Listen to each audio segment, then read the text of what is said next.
guys. Okay. So April was definitely a month of executive dysfunction, but I did learn quite a few things. Um, let me just go down on how I combated this because we know what executive dysfunction is. I have not technically diagnosed the ADHD, but my therapist did say there are signs. So, all right, I actually wrote it down so I could stay on track. I made a switch from regular coffee to mushroom coffee. I'm still on regular coffee. The caffeine does help with anxiety. But the mushroom coffee has upped my focus. My joints feel better. They're not great still, but better. And my sleep is mostly regulated. I can now tell that my sleep gets disturbed certain times of the month. Actually, worse during ovulation than during period. So my ovulation hormones must be insanely strong. More research to follow. Um, I saw this YouTube video the other day that an ADHD hack she used was she doesn't write a planner like stuff that she has to do. It's like more like a task journal where she wrote down the things that she's done and what time she did them at.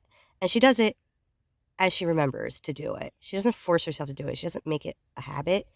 Habits are very hard to form with ADHD people, unless it's like something that's just like naturally within your rhythm. So whenever she remembers to write down the stuff she did, she just writes down what she did, what time she did it. Um, maybe she'll just do that, or maybe she'll write a line like, "Oh, it was very helpful. I was happy during this," or like, um, "This will help me remember to do this." Really whatever her brain can spew out in that moment when she remembers to do it.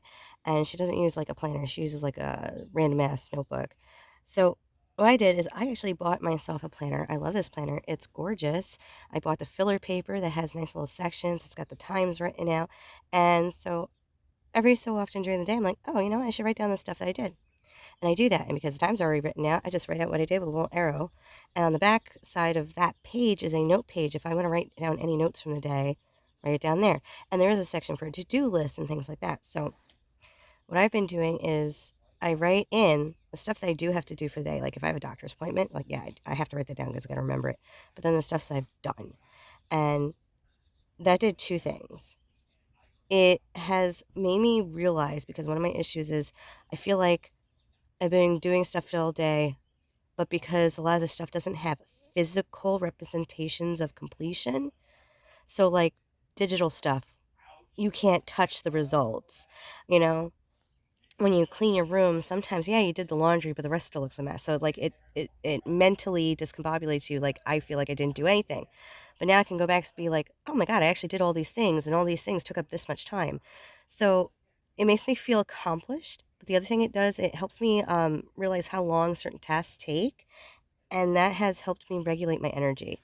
So one of the ways I break to make sure I don't deplete all my spoons, if you use the spoon theory, is I sit down and I doom scroll. And I've noticed that with this notebook, I doom scroll either less often or in shorter spurts. And I get back up to doing things because now I'm like, oh, I feel accomplished. I've written these things down. These are things I've done. So that's been very helpful with the executive dysfunction. Um, I also will do what I consider unnecessary happy tasks intermittently. So things that I might eventually need to do, but they're definitely not a necessity right now. So yesterday, I needed a brain break from all the stuff for work. I planned out my entire camping trip, what stuff we need, what ingredients I need to buy for the food and the meals. And this trip isn't until the end of June. But that just made me so happy and I felt so productive that I went about my day and got more stuff done. I built 6 chairs.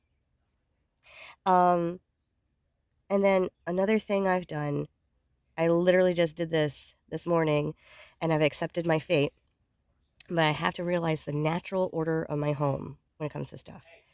This is the natural order as it stands right now. It may change in the future because nothing in life is forever. The natural order is stuff comes in my house. It sits in the dining room, living room a bit. My hubby flips out. He can't have the stuff there. He holds it all back into my room.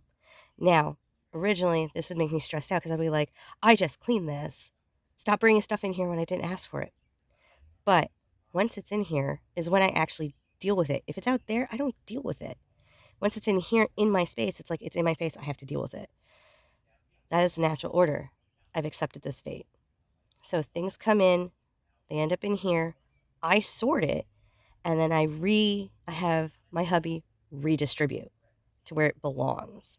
Because the thing is, he has no idea where anything belongs. Like the things he uses very commonly, he will know. But I'm constantly rearranging the cupboards. He puts the kitchenware in the wrong stuff, in the wrong cabinets, and he'll put snacks in the Tupperware cabinet instead of in the snack. So I'm the one who figures out all these like natural orders and things because he cannot figure out what he naturally does and then what makes more sense, but then what also combines with everybody else's natural habits. I'm better at that. So we bring the stuff in, he hauls it back, I resort, I determine its place, he takes it back out. Now, since this video is actually about 6.5 minutes long, I'm probably just going to post this and not any of the other videos I did this month because they amount to nothing. There are no results. Not going to bother. So, anyways, so natural order of the house. I've accepted my fate. This is the way it's going to be. I need to just accept it, move on. Okay. I've also realized I need to work away from others. This is might be triggering for some people. It is a bit of childhood trauma. A little less childhood, more along the lines of teen, young adult trauma.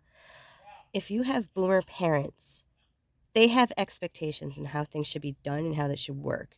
If you've lived with your parents through your young adult years, even though you are an adult, you're in their home. And so things need to be done their way. That is their right. Okay? Totally understandable way of thinking. They don't have to let you be your own person because that is their house. It's a difficulty I ran into with my mother because I would set things up and they would work better and easier. But because it's not the way she did it and the way she wanted it, she would redo everything. And that would annoy me because I just did all this work for you to help everyone and you destroyed it. So there's that. The other part to it is also boomer parents are highly critiquing. They come from a place where they feel like they're helping and they realize is doing the exact opposite. So the one example I'll use is I really started gaining weight once I hit puberty, like started getting a fupa, everything. I was a ballet dancer, blah, blah, blah, blah. When I stopped dancing, it got worse. And it was really down to eating habits. And so whenever I try to eat better, buy my own groceries to make healthier meals, try to exercise in my home, this was the most damning part. And I distinctly remember hearing this from both parents. I love them both. I know for a fact they love me to death and they do care. But both of them have said this at this point. I don't understand why you keep doing this. It's not doing anything for you. All right, you complain that I'm fat and you want me to lose weight because you care about me. But when I make those efforts, you bitch about that too. Make up your mind.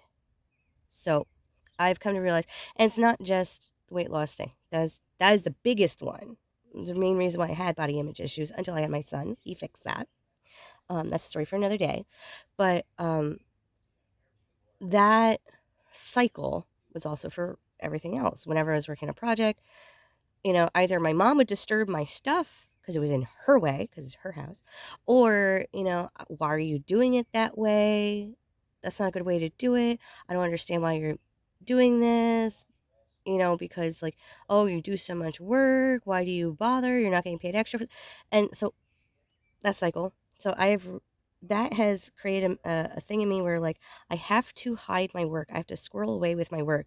I have to become that hermit that recedes into a cave to do their work and then just emerge from the cave and show everybody the result. They can't see the process. The process is mine and my secret, my own. And then I come out and it's like, this is what I've been working on. Oh my goodness, that's amazing. Like it always compliments once they see the result. But as they're watching me work, nothing but critiques, putting me down, blah, blah, blah. And it's weird because they're thinking they're helping because they know better or something. I can't mind read. The only thing I know is my parents would do this out of like a place of concern, but the way they vocalized it was 100% wrong. So I found out I need to work away from others, which is why the natural order of the stuff moving from the house was actually the way it was. My hubby, he freaks out when there's stuff in his way, brings it back. He has a clearer mind. I can hide in my room, my hidey hole, do my whole process, and then be like, okay, here's the result. You're gonna put this here and this here, this here, this here. And the other thing is I have to hide a lot of my decluttering from my dad because some of the stuff that he sees me declare, even though I know for a fact it has no value, sentimental or otherwise, because it belonged to my mom, he wants to keep it. My mom passed away from cancer. And basically, since they've been married, they've only been separated at most 5 days when she went to Mexico to visit her family by herself. So, because he will say, well, it meant something to her, so it means something to me. I'm like, Dad, this stuff did not mean something from her. This was just feeding her hoarding disorder that was never diagnosed. It doesn't actually mean anything. The things that mean something are the ones that we have stories for, and we know it means something. It's very obvious because she told us what it meant. All other stuff's like, oh, it looked pretty when I got it. That's it. 4 dumpsters full of just furniture and hoarding of knickknacks, and oh my god. And the thing is, it's not even like it made us destitute. It was a financial thing. I mean, some of it she did spend money on, but most of it, yard sales, thrift stores, donation bins, she would just look at it, she liked it, and she would take it. And that was traumatizing. So I'm done with stuff. I'm not going to leave that for my child. And God bless all you other millennials and Gen Xers that have to deal with your boomer parents' collections. God, the collections. Anyways, back to topics. Um, so I have to work away from others.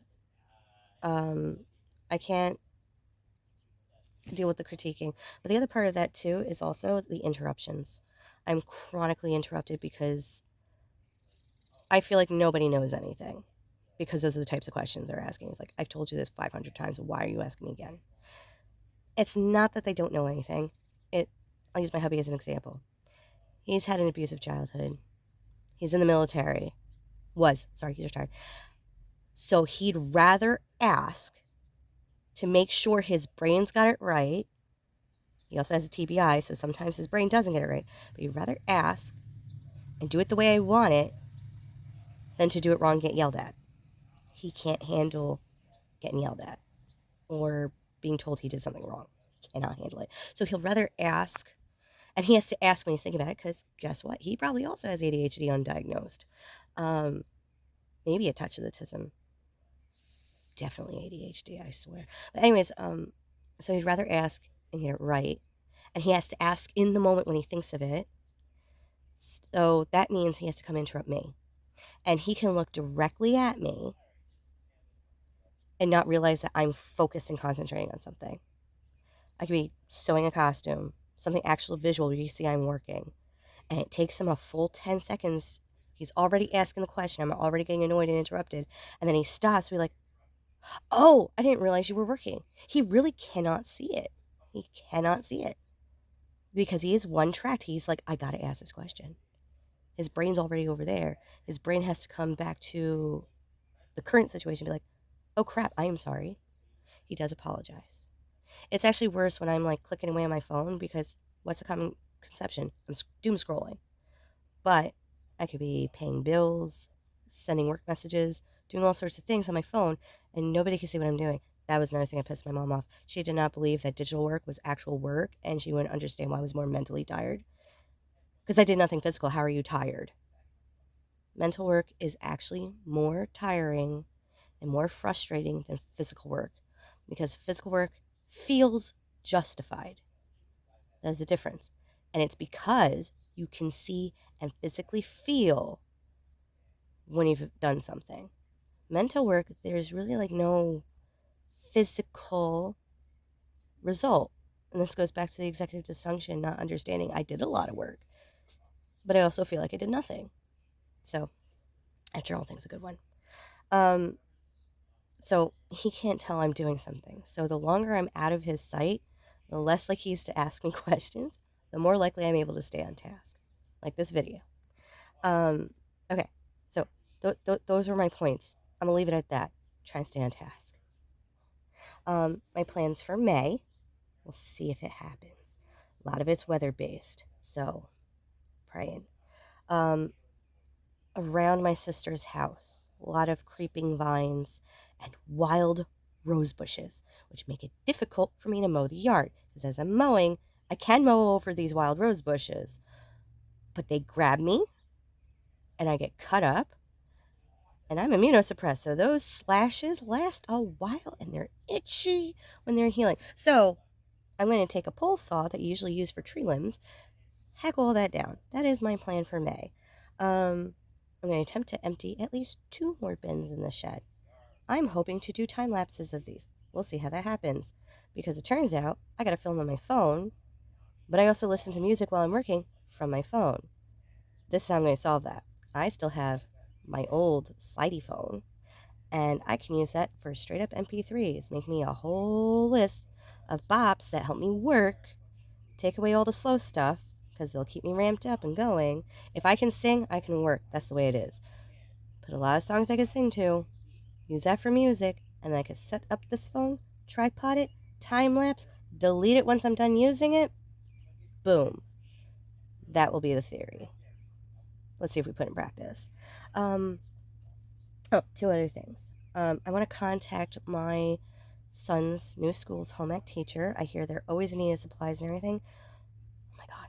My mother kept so many things for her projects that never happened, and stuff for just in case she might need it for a project. Never happened.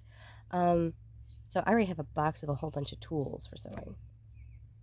I'm going to have fabrics. I'm going to have ribbons. They're in my storage unit. I want to donate that before the end of the school year, so that way this teacher has a supply for next year. I want to go to a good place. Anything my dance studio can't use or I don't think I use for my dance studio, I'm going to donate to this teacher. And then the other thing is setting up my sister's basement as her and her son's crafting space, because he wants to build a railroad and she needs organization. She's not organized. She needs organization. If you watch Clutterbug, my sister 100% a B. I definitely think she's got a touch of autism, and I wouldn't say ADHD, maybe ADD. We say OCD, but not clinical OCD. Clinical OCD is totally different. But yeah, so we're gonna see how all that works. All right, this video is running too long. Bye.